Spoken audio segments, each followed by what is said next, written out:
ছোট্টবেলা থেকে আমাদের এই অঞ্চলে অনেক বড় একটা অভাব, শুদ্ধ বাংলা বলতে পারি না আমরা।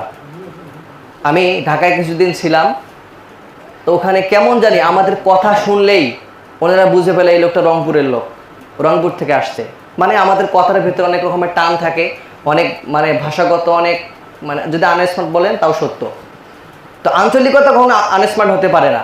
আনস্মার্ট হচ্ছে কেউ যদি একেবারে শুদ্ধ বাংলা না বলতে পারে, এটা আনস্মার্ট বলবেন, অসুবিধা নেই। আঞ্চলিকতা আঞ্চলিকতাই, কিন্তু আমাদের বাসায় ঘরে প্র্যাকটিসটা থাকতে হবে শুদ্ধ বাংলা বলার। আমরা এমন বাংলা বলি আমি তুমি বলতে তুইমি হয়ে যায়, এটা যেন না হয়। ছোটবেলা থেকে আমি প্রয়োজনে ঘরেই আমি তুমি প্র্যাকটিস হবে। ছেলে বাবাকে আমি তুমি বলবে, ভাই বোনদের সাথে আমি তুমি সম্পর্ক। আমরা তো ছোটবেলা থেকে আমি তুমি শিখে আসছি, মুই তুই তেমন বলা হয় না, তো আমি তুমি শেখাবেন।